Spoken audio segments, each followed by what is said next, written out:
met at a church, and on New Year's Eve, and I don't remember what year it was. Was that 60? Yeah, somewhere in the 1960 or 60s. 61. And so she talked, and then we stayed in that, what they call a cook shack down there below church. That's what we would ever talk, drinking coffee and eating pie or two, while we was talking. And then it just went on from there, We grew a little closer, to each other, and talked a little more every time. And then I got to where I was thinking about her, more too, You wrote letters. Yeah, I wrote a letter, and she said I didn't know how to write. So I said, well, I guess it was good, though.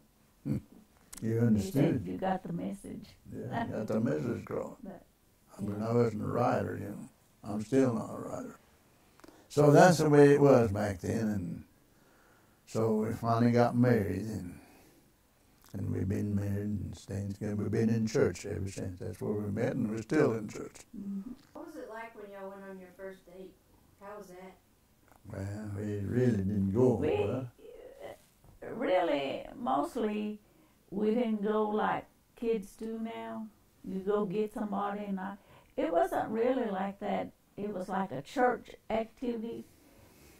That's where we meet instead. Like he'd be at his church, and we would go there or something like that.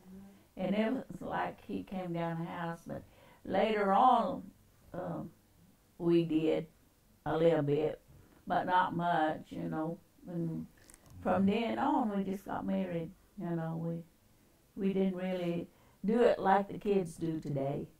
Instead of going out and going somewhere, we were at church most of the time, doing things at church, together and all the people.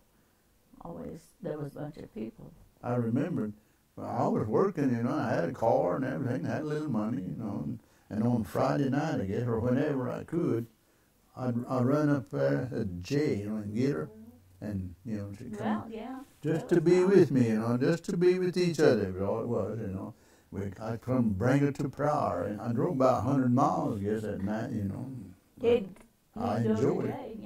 And I'd take her down there, and then back then, there was a place in Pryor, was a Dairy Queen? Mm-hmm. There was a Dairy Queen there, like a bunch of kids hanging around there, at night, and we'd go over there, and give her the biggest hamburger they made over there. And there was times that when we went up there, I remember there was times that we did go up there that he took me to his kinfolk's house. Yeah, and that was a scary place because I didn't know anybody, and here I am. Then I'd take her back home. It'd be like, probably about like 1 o'clock or 2 o'clock before I get back home. Just long, I'd go back to work the next day.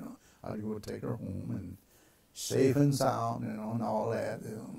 But you have a good time, and just to be, that's the way it was. And once I got my mind made up, things moved on a little faster than, we want to get married. And I asked her one day, or one night, I guess it wasn't, if she would marry me, And I think she gave me the answer right there that night, I didn't think about it. She didn't say, well, I have to think about this, She already knew. We've been married 47 years, and, we're still together, and, we enjoy doing things together, and with our kids also.